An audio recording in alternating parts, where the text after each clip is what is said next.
जब माँ बीमार होती है तो क्या हम उसे यूं ही छोड़ देते हैं?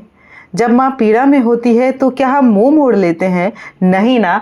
तो फिर वो कौन सी माँ है जिसके नाम में सुख है, जिसके दूध में शक्ति है, जिसके गोबर में समृद्धि है और जिसके आंसुओं को हमने अनदेखा कर दिया है? वो है हमारी गौ माता। नमस्कार, मैं हूं अनुराधा और इस वक्त मौजूद हूं गोपाल गौ सदन हरेवली में, जहां पर गोपाष्टमी के पावन अवसर पर भव्य कार्यक्रम का आयोजन किया जा रहा है, जहां गौ भक्त आकर अपनी सेवा अर्चना कर रहे हैं और गौदान कर रहे हैं। सनातन धर्म में गौ माता का स्थान क्या है?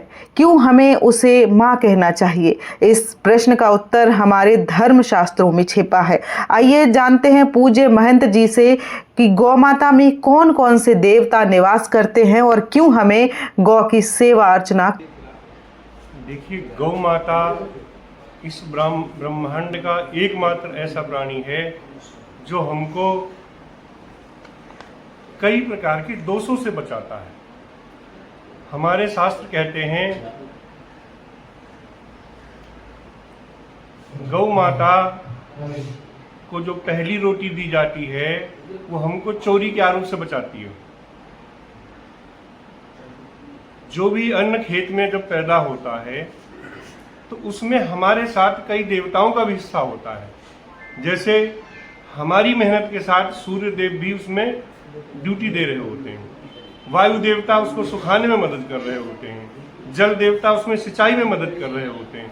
माने जब अन्न तैयार हो रहा था उस समय हमारी मेहनत के साथ कई देवता जो है उसमें सहभागिता निभा रहे थे जिससे वो अन्न तैयार हो सके। जब अन्न तैयार हुआ हमने उसको पकाया।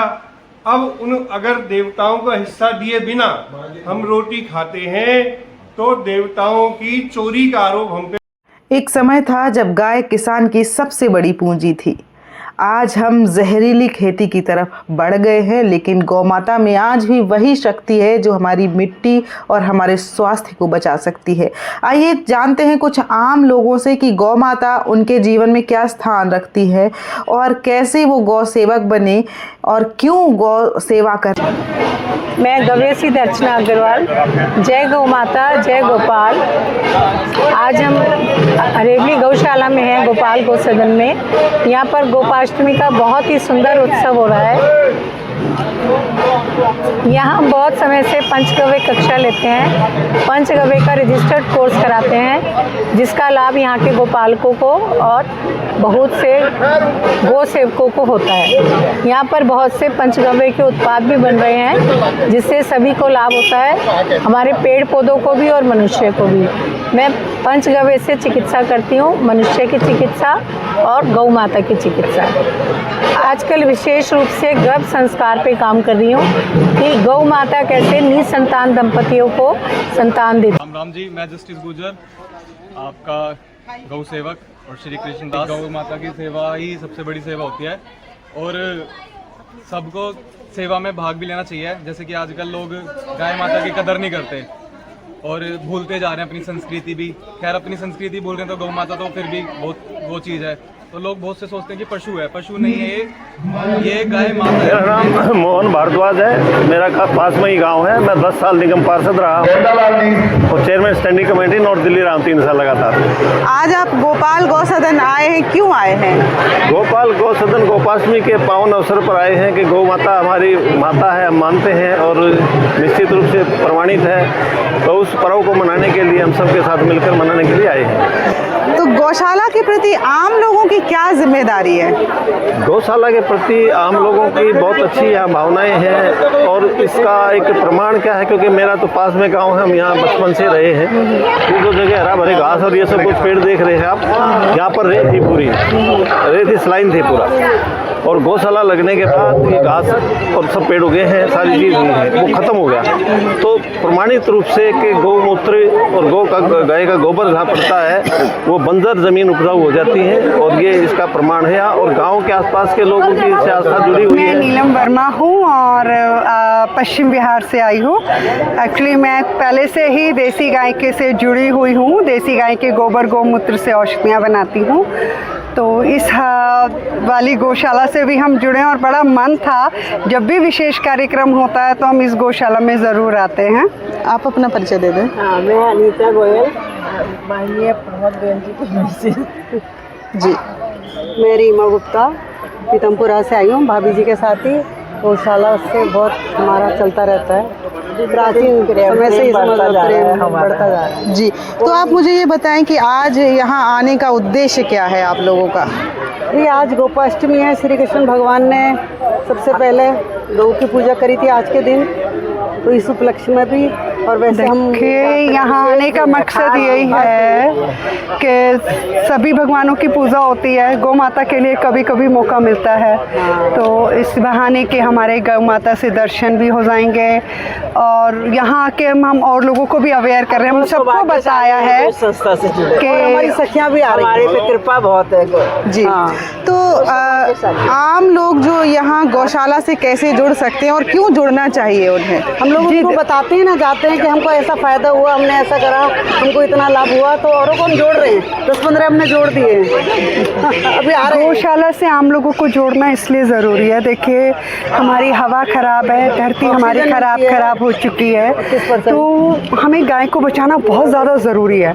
और ये गाय एक रोटी से नहीं बचने वाली कि आप सुबह एक रोटी निकाल देंगे, डेट्स ऑल की आपकी जिम्मेदारी खत्म हो। मेरा नाम महिपाल सिंह है। आम लोगों को ऐसी गौशालाओं में क्यों आना चाहिए? देखिए, गौ हमारी माता है और गौ सृष्टि संरचना सभी देवताओं का वास करने वाली माता है। इसलिए जब हमारे पूर्वज गौ माता की प्रथम रोटी निकाल करके गौ माता की सेवा को अर्पित किया करते थे, उसी पर चलते हुए हमें भी गौ सेवा करनी चाहिए और अपने आने वाली पीढ़ी को भी इसकी जानकारी देनी चाहिए कि हमें गौ माता क्यों पूजनी है। गौ माता है सबकी माता, सेवा इसकी किया करो।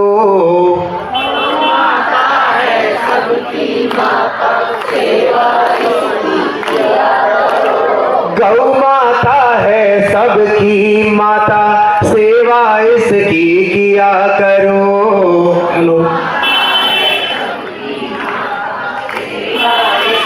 किया करो। जीवन में खुशियाँ बरसाती, पूजा इसकी किया करो। जीवन में खुशियाँ बरसाती, पूजा इसकी किया करो। गौ माता है सबकी माता, सेवा इसकी किया करो। गौ माता है सबकी माता, सेवा इसकी किया करो। जीवन में खुशियाँ बरसाती, पूजा इसकी किया करो। गौ सेवा सिर्फ धार्मिक या व्यक्तिगत विषय नहीं है, ये हमारा राष्ट्रीय कर्तव्य है। जब तक सरकार और समाज कंधे से कंधा मिलाकर काम नहीं करेंगे, तब तक गौ रक्षा का लक्ष्य पूरा नहीं होगा। आज हम बात करेंगे ऐसे ही कुछ अतिथि से जो बताएंगे कि कैसे हम अपनी गौ माता की रक्षा कर सकते हैं और क्यों ये हमारी संस्कृति का हिस्सा है। आइए मिलते हैं। देखिए, भारत एक कृषि प्रधान देश है। गौ हमारी माता है, यह हमारी संस्कृति में अंकित किया गया है। जैसे हम सभी उत्सव भारतवर्ष में, चाहे वो किसी भी वर्ण से हो, हम सभी धूमधाम से मनाते हैं, हर्षोल्लास से मनाते हैं। इसी तरह हम गोपाष्टमी का त्यौहार भी बड़े धूमधाम से मनाते हैं। इसके पीछे जो प्रमुख उद्देश्य है कि गौ हमारी माता है, ये हमारी भारतीय संस्कृति में जो अंकित है, इसका प्रचार प्रसार करना, जिससे कि आने वाली पीढ़ी को हम गौ माता के विषय में बता सकें कि हमारे जीवन में वो क्यों महत्वपूर्ण है। अगर हम सभी गोपाष्टमी का त्यौहार आज मना रहे हैं, सह परिवार यहाँ गौशाला में आए हैं, गौ माता की यहाँ पूजन किया जाएगा, उनकी सेवा की जाएगी, इससे आने वाली पीढ़ी को हम ये बता सकेंगे कि गौ माता हम सभी के जीवन में क्यों महत्वपूर्ण है। कार्यक्रम के अंत में पूजनीय महंत जी ने सभी को संबोधित किया। तो अब सवाल ये है कि क्या करें हम। गौ सेवा का मतलब सिर्फ बड़ी गौशाला खोलना नहीं है। आप अपने जीवन में छोटे छोटे बदलाव लाकर गौ माता की सेवा कर सकते हैं। गौ सेवा का संकल्प यह हमारी संस्कृति का मूल है। याद रखिए, गाय बचेगी तो जीवन बचेगा, प्रकृति बचेगी और भारत एक बार फिर विश्व गुरु बनेगा। गौ माता के बिना हमारा अद्भुत भारत का सपना अधूरा है। तो आइए इस गोपाष्टमी पर हम सब मिलकर प्रण लें। गौ माता के लिए हम एक कदम आगे बढ़ाएंगे। इसी विश्वास और संकल्प के साथ आप सभी का बहुत बहुत धन्यवाद।